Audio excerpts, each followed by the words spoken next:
Whether you're a longtime fan or a complete newcomer, it's likely you're going to have a pretty good time in Dying Light 2. The first game already had a very solid foundation in a time when zombie games would literally come out almost every year, while Dying Light 2 just takes everything that made the first game great and buffs it to the next level. And that's why in this video we're gonna take a look at 15 of the biggest improvements and changes that Dying Light 2 has over the first game. Also, to celebrate the release of Dying Light 2, I'm doing a giveaway for a deluxe edition of the game that you can, by the way, check out down below as well as in the pinned comment. Of course, being subscribed to the channel and all of that will help out, and I will reach out to the winner at the end of the giveaway. But coming up to number 1, the game will feature even more heavy RPG elements than ever before, from story-altering choices, picking sides with the various factions, and of course the consequences that will be reflected in the game's world, all the way up to building up your character in different ways. We had a first look at the character screen a while ago thanks to a bunch of leaks,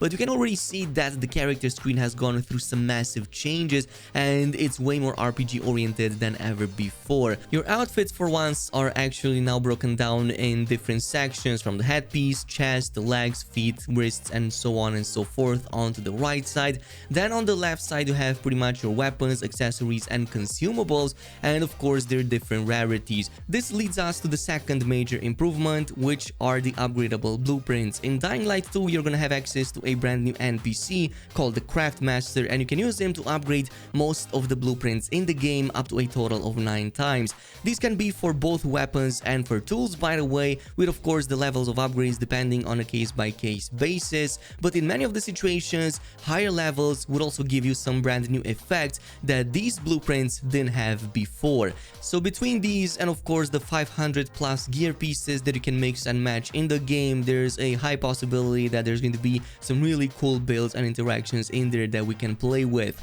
Now, speaking of mixing and matching, the next big improvement is to the UI and the fact that it's now way more customizable than ever before. One of the biggest complaints was in regards to enemies displaying health bars. Well, guess what? You can completely remove that. As a matter of fact, you can choose exactly how to display many of the dynamic elements that appear on your screen, from the quest logs, the extra information, character info, and so on and so forth. So you can literally make it as immersive or as convoluted as you want to.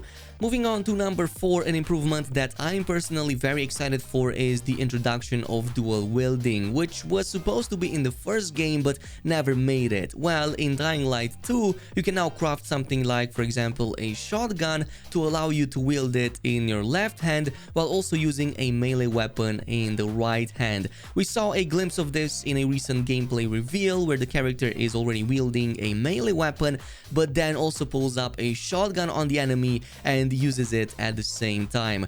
This is how you should expect guns to work in Dying Light 2, since they aren't as abundant as they were in the first game. With all of the years that have passed since the apocalypse, obviously you will have to craft them yourself, but there's likely a high-end skill that you will be able to unlock that will give you the possibility to dual wield them with the melee weapons. Moving on to number 5, another big improvement to the combat is of course that parrying mechanic that we were talking about in the previous video. It was actually added in Dying Light Bad Blood BR spin-off, but it also made it into Dying Light 2. It gives you a better defense against some of the aggressive human enemies and bandits that would pretty much spam you with like dodges and attacks in the first game. It also introduces perfect parry, which gives you the possibility to stagger enemies and gives you new options for both defense as well as offense. Moving on to number 6, co-op is another major improvement. You don't just get to play with up to 3 other players in co-op, but you can also finish the entire main story of the game. And not just that, if you happen to play in somebody else's session, like a friend or not, you get to also keep all of the items and the player progression that you have acquired during that time. Furthermore, if there's a narrative fork and you happen to play with your friends and you happen to do some story missions that require some decisions that will affect the gameplay, you all get to vote on that choice, but ultimately the host of that session will get the final say in what happens next. Let's move over to number 7 and talk about the open world. Another major improvement to the game is the addition of way more interior areas than in the first game. Techland confirmed that they've made significant efforts to focus more on interior environments compared to the first Dying Light, which is already reflected in much of the footage that we have seen of the game.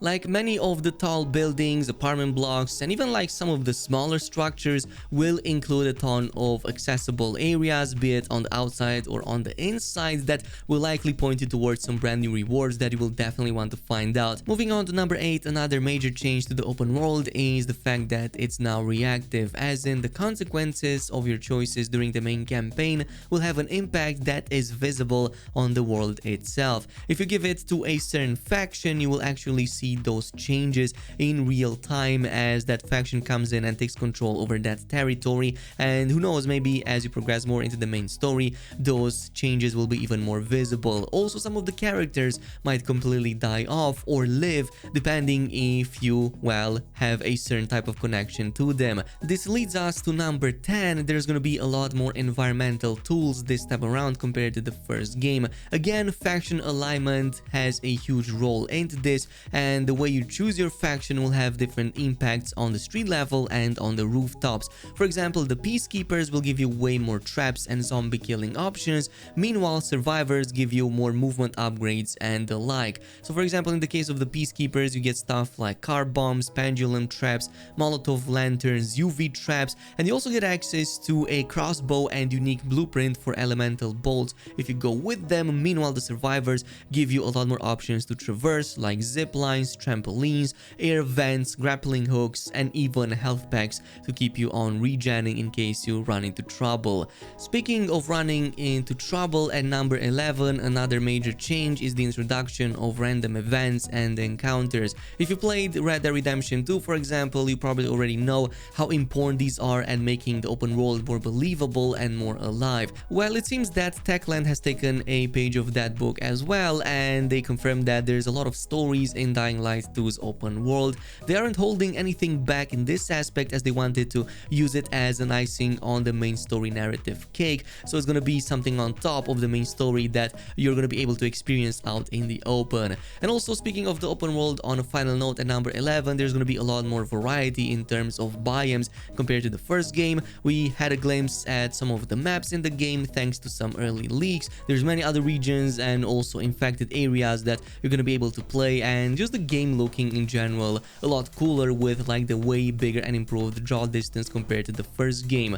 But coming up to number 12, another major improvement is for the infected, not just the introduction of about at least 4 new zombie types, but also the AI and general improvements to crowd behavior. So thanks to the new crowd system, they can now display way more infected than in the first Dying Light, and by using more extensive lot system, they were able to increase the number of simulated AI on the map, which is the reason why you're going to see generally way bigger crowds of infected than before, but also way more advanced AI when it comes to chasing and taking you down, which should make many of the situations where you run from infected a lot more intense than ever before.